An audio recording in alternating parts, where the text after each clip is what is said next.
ಐಕ್ಯಗಾನದ್ದು last ಕ್ಲಾಸಲ್ಲಿ ಒಂದು ವಾಕ್ಯದಲ್ಲಿ ಮತ್ತೆ ಪದ್ಯವನ್ನು ಓದಿದ್ವಿ. ಈ ತರಗತಿಯಲ್ಲಿ ಸಂದರ್ಭದೊಡನೆ ವಿವರಿಸಿ ಮತ್ತೆ ಗ್ರಾಮರ್ ಪಾರ್ಟ್ಸ್ನಲ್ಲಿ ಇದೆ. ಹಲವು ಕೊಂಬೆಗಳು ಚಾಚಿಕೊಂಡರೂ ಮರಕ್ಕೆ ಬುಡವೊಂದೇ. ಈ ವಾಕ್ಯವನ್ನ ಜಿ.ಎಸ್. ಶಿವರುದ್ರಪ್ಪ ಅವರು ಬರೆದಿರುವ ಐಕ್ಯಗಾನ ಎಂಬ ಪದ್ಯದಿಂದ ಆರಿಸಲಾಗಿದೆ.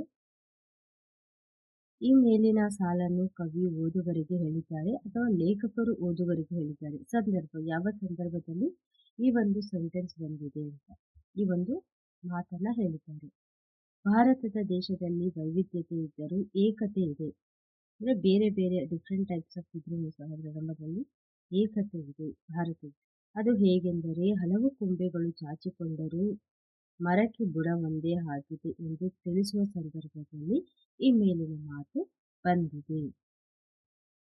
ಹಲವು ಬಣ್ಣದ ಹಸುಗಳು ಕರೆಯುವ ಹಾಲಿನ ಬಿಳುಪೊಂದೇ. ಈ ವಾಕ್ಯವನ್ನ ಜಿ.ಎಸ್. ಶಿವರುದ್ರಪ್ಪ ಅವರು ಬರೆದಿರುವ ಐಕ್ಯಗಾನ ಎಂಬ ಪಾಠದಿಂದ ಆರಿಸಲಾಗಿದೆ. ಈ ಮೇಲಿನ ಸಾಲನ್ನು ಕವಿಯು ಓದುಗರಿಗೆ ಹೇಳಿದ್ದಾರೆ ಅಥವಾ ಲೇಖಕರು ಓದುಗರಿಗೆ ಹೇಳಿದ್ದಾರೆ ಅಥವಾ ಲೇಖಕರು ಈ ಮಾತನ್ನು ಹೇಳಿದ್ದಾರೆ. ಸಂದರ್ಭ, ಭಾರತದ ನಡೆನುಡಿಗಳಲ್ಲಿ ಭೇದಗಳು ಎಷ್ಟೇ ಇದ್ದರೂ ಬದುಕುವ ಜನರೆಲ್ಲ ಒಂದೇ ಆಗಿರುವಂತೆ ನೆಳಲು ಬೆಳಕುಗಳ ಪ್ರತಿಧ್ವನಿಯಾಗಿ ಧ್ವಜ ಭಾರತೀಯರಿಗೆಲ್ಲ ಭಾವೈಕ್ಯತೆಯ ಪ್ರತೀಕವಾಗಿದೆ. ವಿರುದ್ಧಾರ್ಥಕ ಪದಗಳನ್ನು ಬರೆಯಿರಿ. ಹಗಲು ಇರುಳು, ಭೇದ ನಿರ್ಭೇದ ಅಥವಾ ಅಭೇದ, ನೆಳಲು ಬೆಳಕು, ಹಲವು ಕೆಲವು. ಸ್ವಂತ ವಾಕ್ಯದಲ್ಲಿ ಬರೆಯಿರಿ. Make A sentence.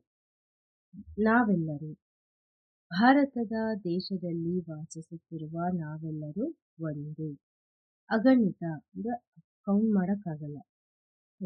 ಆಕಾಶದಲ್ಲಿ ಅಗಣಿತ ಸಂಖ್ಯೆಯ ನಕ್ಷತ್ರಗಳಿವೆ.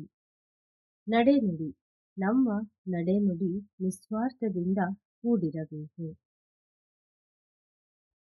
ಆರಾಧನೆ, 100 ಬಗೆಯ ಆರಾಧನೆ ಇದ್ದರೂ ದೇವರು ಎಲ್ಲರಿಗೂ ಒಂದೇ. ಬಿಡಿಸಿ ಬರೆಯಿರಿ. ನಾವೆಲ್ಲರೂ, ನಾವು ಪ್ಲಸ್ ಎಲ್ಲರೂ, ಇದು ಲೋಪಸಂಧಿ ಆಗುತ್ತೆ. ದೇಶದೊಳೆಲ್ಲಿದ್ದರು, ದೇಶದೊಳಗೆ ಎಲ್ಲಿದ್ದರು. ನಮಗೊಂದೇ, ನಮಗೆ ಒಂದೇ. ಕಡಲೊಂದೇ, ಕಡಲು ಒಂದೇ. ಈ ವಿಡಿಯೋ ವಿಷಯಗಳು ಲೈಕ್ ಮಾಡಿ, ಶೇರ್ ಮಾಡಿ. ಹಾಗೂ ನಿಮಗೆ ಯಾವುದೇ ನೋಟ್ಸ್ ಬೇಕಾಗಿದ್ರೆ ಪ್ಲೀಸ್ ಕಮೆಂಟ್ ಬಾಕ್ಸಲ್ಲಿ ಕಮೆಂಟ್ ಮಾಡಿ ತಿಳಿಸಿ. ಧನ್ಯವಾದಗಳು.